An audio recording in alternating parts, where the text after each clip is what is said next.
My older brother was what they call a spitfire. Mate, do you have an attitude? Well now, not like an attitude, like he's all that, but like his attitude was, you're all that. And he just loved it. He loved everybody.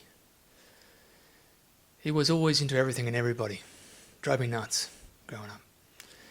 Everybody loved this guy, like he was the king of the neighbourhood. Actually, that's not true. I confess, I hated him. I mean, I'm his little brother, second in line, you know. It's what I had to live up to my whole life.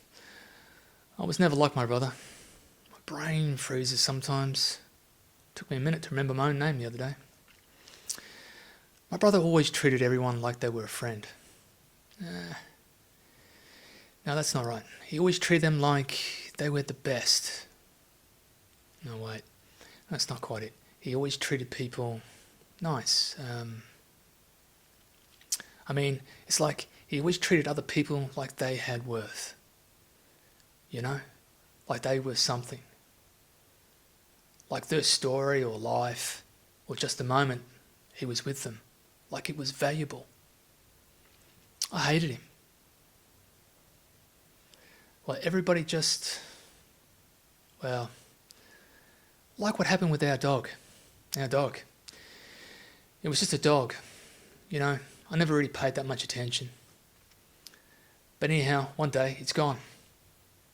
I thought it ran off or something. Until dinner time. And there's my brother. Rattling on about some family that he bumped into that was just moving in. They were just staying up overnight, up the street. But they didn't have any work. The father was going to a new job just north of here, and so my brother gave them our dog. Just about swallowed my tongue. I'm saying, our dog? Food is spitting out of my mouth, and of course, Mum saying, well, that's nice. And she's pushing her serviette to my mouth and just saying, I'm trying to say, he gave away our dog. Anyway, he just goes on saying, you know, they had this little boy and girl, and they looked real sad, and right then our dog ran up. And you should have seen them. They were all over him.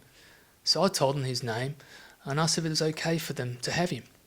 And the parents were actually really happy to get a dog, they said. That's why I hated him. He always acted that cool. You'd walk down the street with him and he'd dash over and help someone.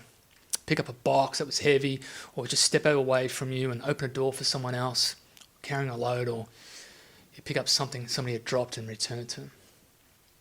And then he'd be right up alongside you, asking you questions about what you thought, or about a life or friends you both had.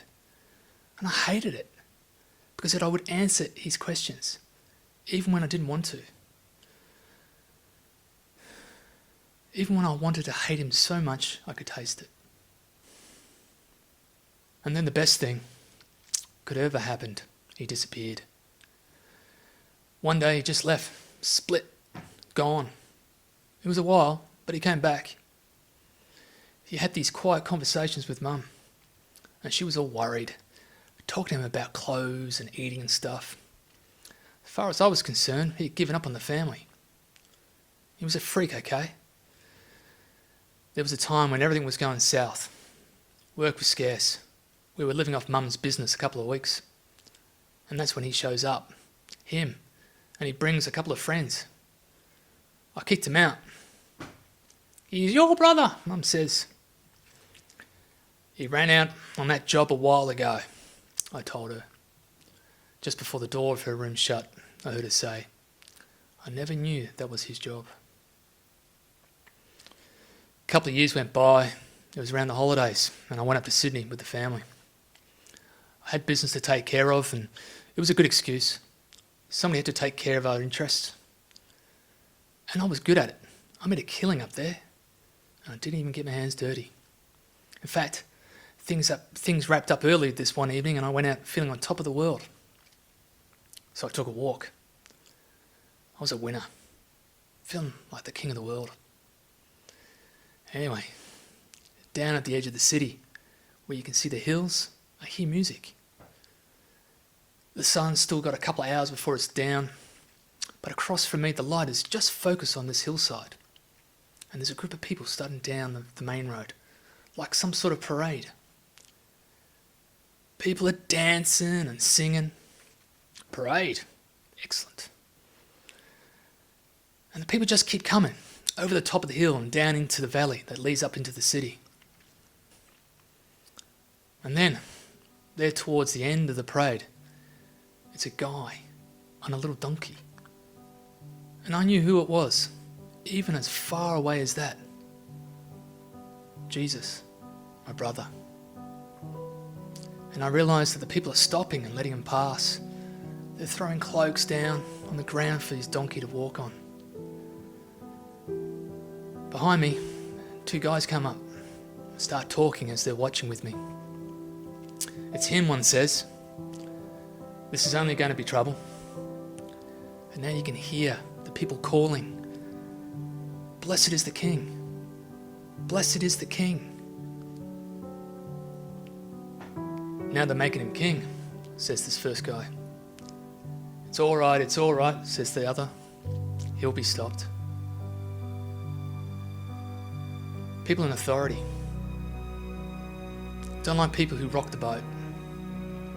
I can see him coming up through the crowd, and they're all waving palm branches over him and cheering. People are ready for a guy like this. There's only one way to stop him. You have to kill him.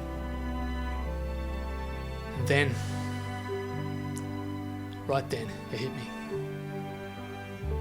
All my life, all I ever wanted to be was him. So I turned to these guys behind me. "Blessed is the King. Blessed is the King who comes in the name of the Lord."